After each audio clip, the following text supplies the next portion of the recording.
বৌভাতের দিনে বৌবোর প্রচুর শরীর খারাপ হয়, মানে ভীষণ হাই গ্রেড ফিভার ছিল, ওই জন্য সকাল থেকে আসতে পারিনি। এটা ছিল আগের দিনের কিছু গ্লিমসেস, মানে আগের দিন আমরা অনেকটাই রাত করেছিলাম।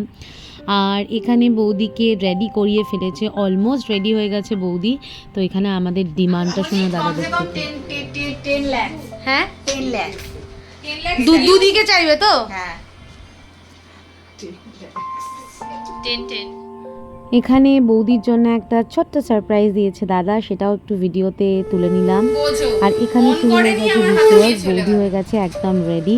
তো ফার্স্ট রিচুয়াল ছিল হচ্ছে এটা, এখানে গল্প আড্ডায় সবাই আমরা মেতে উঠেছি। কনভারসেশনগুলো শোনানো যাবে না, কারণ যে খেলাটা হচ্ছিল সেটা বেশ মজাদার খেলা।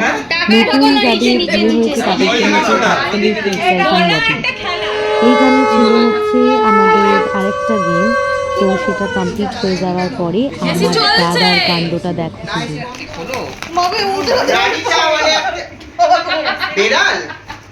বেড়াবো কি কেউ কিছু নিরীহ প্রাণী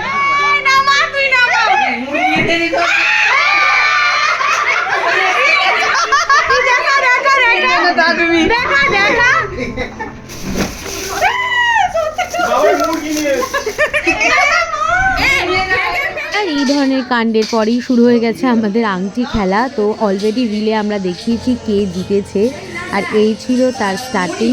আমরা সবাই খুব অধীর আগ্রহে প্রত্যেকে ওয়েট করছি যে কতক্ষণে খেলা স্টার্ট হবে আর কে জিততে চলেছে।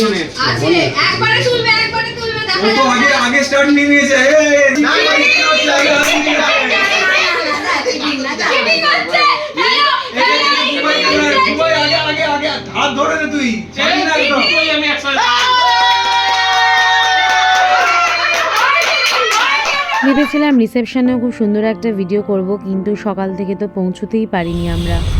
বুবুর প্রচণ্ড শরীর খারাপ, তার জন্য আমরা ভাবতে পারিনি যে আমরা রিসেপশনে আদৌ আসতে পারবো বা বুবুকে নিয়ে আসতে পারবো।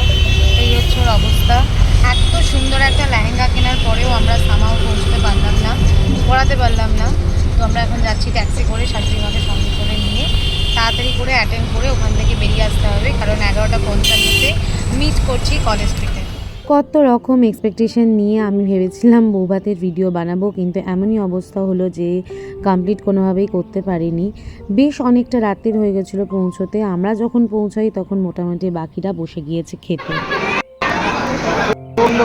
টুম্পাদি, তোমার লুচি খাওয়ার ভিডিওটা খুব বাজে এসছে। মিষ্টি খাওয়ার ভিডিওটা মুখে তোলো, মিষ্টিটা তুলবো আমি।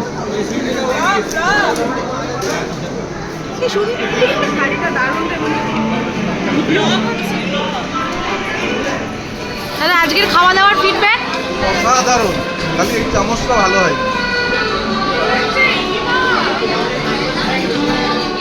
খাওয়া দাওয়া দেখা সাক্ষাৎ করে এবার আমরা বাড়ি ফেরার পথে, আর ফেরার সময় পেলাম প্রচুর বৃষ্টি, তো অলমোস্ট পৌঁছে গেছি। বাড়ি থেকে চলে এসেছি খাওয়া দাওয়া করে, এখন বাজে 11:10, আমরা বেরোবো। 14ই আগস্টের মাঝরাত সবাই একসাথে হয়েছি আরজি করে ঘটে যাওয়া ওই মেয়েটির নৃশংস অমানবিক অত্যাচারের উপযুক্ত দোষীকে খুঁজে বার করা। সারা শহর নয়, গোটা দেশ উত্তাল সঠিক দোষীর সঠিক বিচারের জন্য। যতবার ভাবছি ততবার মনে হচ্ছে একটাই কথা, উই ওয়ান্ট জাস্টিস ফর আরজি কর, for all the women out here.